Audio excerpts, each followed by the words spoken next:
Alors, le but de cet exemple est de savoir si on sait écrire l'égalité de Pythagore et quand est-ce qu'il faut l'écrire. Donc, on a notre triangle ABC qui est rectangle en A, son hypoténuse est donc BC. Et le théorème de Pythagore nous dit que si un triangle est rectangle, ce qui est le cas ici, eh bien le carré de son hypoténuse est égal à la somme des carrés des deux autres longueurs. Alors, une petite astuce ici pour aller plus vite, c'est de séparer les lettres de l'hypoténuse. Alors ici c'est BC, on sépare B et C, et on insère la lettre de l'angle droit, le sommet de l'angle droit, comme c'est écrit ici. Donc c'est fait pour aller vraiment plus vite.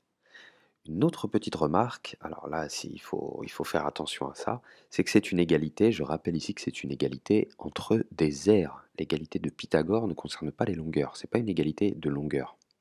C'est une égalité entre des aires. BC au carré, c'est l'aire d'un carré de côté BC, de longueur BC. Il en va de même pour AB au carré et AC au carré. Donc voilà. Ce que nous dit le théorème de Pythagore, quand on a un triangle rectangle comme ceci, c'est que l'aire des deux carrés rouges, si on les additionne, ça nous donne l'aire du grand carré vert. Allez, retour à notre exemple maintenant. On va passer au petit b. Et pour le petit b, ça va être assez rapide parce que le triangle n'est pas rectangle. Il n'a pas d'hypoténuse, donc cela n'a pas de sens de parler de carré de l'hypoténuse qui serait égal à la somme des carrés des deux autres longueurs. Donc, vu qu'il n'est pas rectangle, on va dire qu'il n'admet tout simplement pas d'égalité de Pythagore.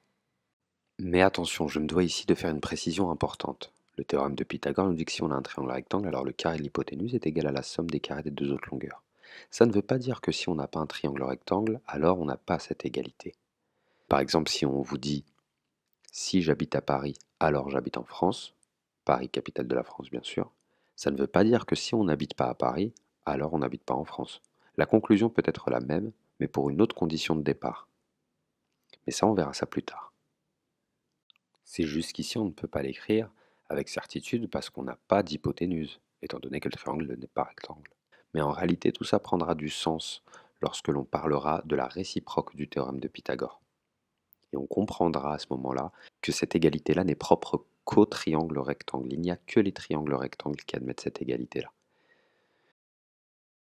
Bon, et bien cette petite parenthèse étant faite, on va tout simplement continuer. Donc, on a le petit c, on a un triangle rectangle, GHI, qui est rectangle en H, son hypoténuse est GI.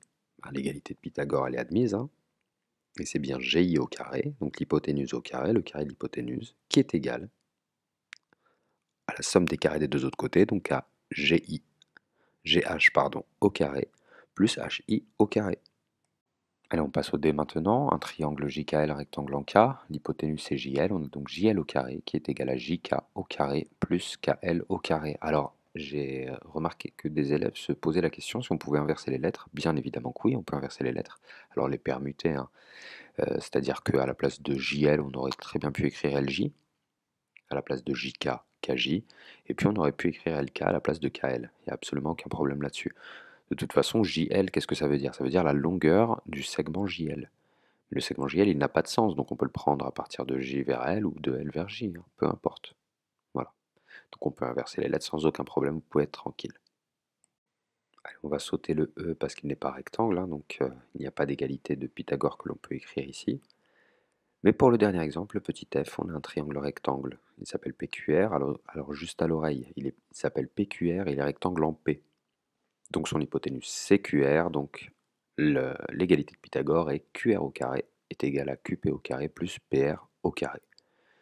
Voilà, nous avons donc terminé. L'objectif était d'écrire rapidement donc l'égalité de Pythagore à partir de triangles rectangles. Et je soulevais quelques petits points qui méritaient d'être corrigés. Voilà.